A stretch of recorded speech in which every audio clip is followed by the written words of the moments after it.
10 years, eh? Flies by. That's a real street, by the way, every street. And back in 1999, we made a real promise to reduce the risk of fire to every home and every street. And here we are. The promise kept. The lowest fire injury and death figures on record. The safest our communities have ever been. No coincidence that. Just hard work and determination. The big decision behind all this effort was to put resources from fighting fires into preventing fires. It's been a 10-year journey, and one which required real commitment from everyone involved.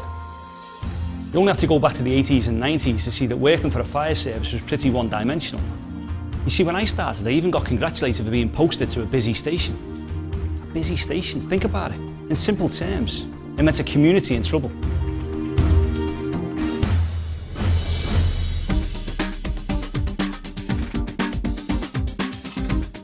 In the mid-90s, the BBC did a series about firefighting. They needed to go where they get the pictures. Drama and danger makes for good telly, doesn't it? But we didn't let the viewers down. 200 people died in fires on Merseyside during that decade. God knows how many more were injured. In the grand scheme of things, we were doing an amazing job saving lives and property. But there comes a point where you think, there's got to be a better way than this. We've spent the last 50 years putting out fires, with very little energy or time trying to prevent them. The time had come to do something radical, and that meant doing this. Going out into the communities, stepping out onto the streets, full uniform and all, and actually talking to people. Because what we realised was, unless we could get ourselves out into the streets, into every street, and start helping people to protect their homes, then nothing would change.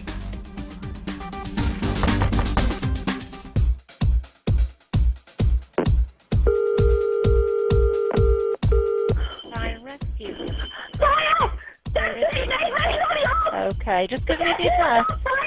Okay, just calm down. We had a sleepover, the kids' friends were staying. The fire alarm went off, up the upstairs fire alarm. And then David come bursting in, screaming fire. And I ran towards it, telling the kids to come with me to get them down the stairs. I've never seen nothing like it, it was like a bonfire. So can you get them all out? Hello? Yes. Yeah, can you get the children out? A year before, the fire brigade had gone to St Matthew's School and gave Jessica the form, and you go round your family, whatever, and say, do you need fire alarms? But it also showed her how to protect yourself in a way in the fire. She'd remembered that information the firemen had given her. So everybody would have been trapped upstairs. If that fire alarm wouldn't have gone off, we wouldn't have got out. Well, as you can see, it didn't take long before we could see some differences. Even so, I'm not going to pretend everything ran smoothly from the start. There were a few snags. For instance, we realised that not every door was being opened to us. And it soon became obvious to reach many of the most vulnerable, we'd need to think and work in wholly new ways.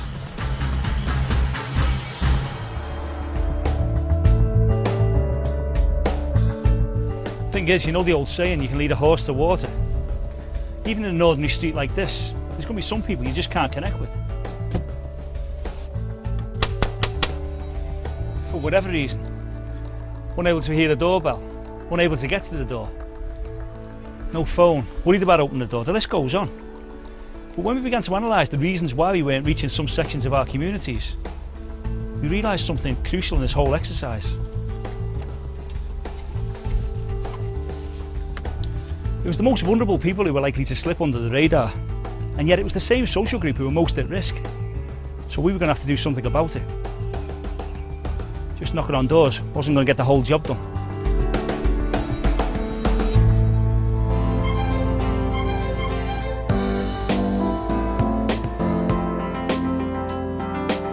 By working with other agencies to prevent fires instead of just passing the mess on to them after one, it made us open our eyes and we could see we had a lot to learn. And being honest enough to admit we didn't have the knowledge or skills yet to deal with the really vulnerable, we were bold enough to go and get the people who did.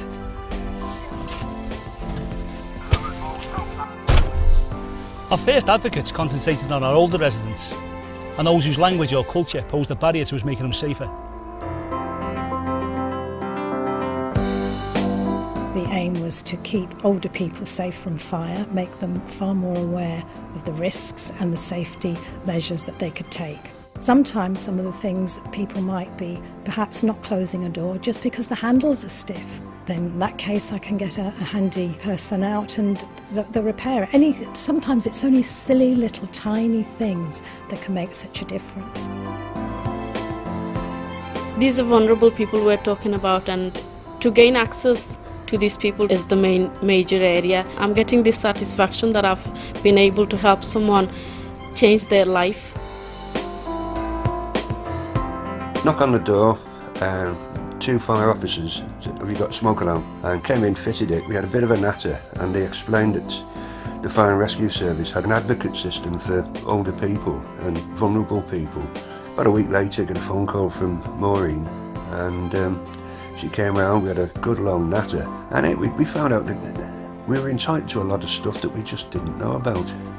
And from Maureen's initial visit, we've had social services, warm front, windows from the local authority, Sefton carers, and things that we just didn't know that we should be getting. And it's all down to the initial visit from the 2 fire officers fitting smoke alarms. So all in all, it's turned our lives around quite considerably.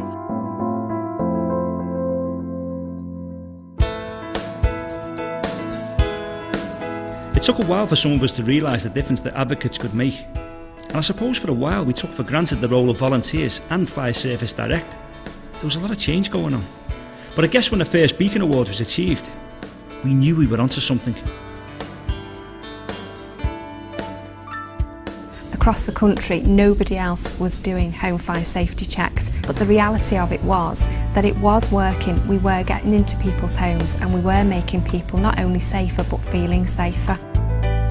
We're here to complement the work that they do, so we need to know the strategy of the fire and rescue service so that we can be a big part of the fire safety within Merseyside.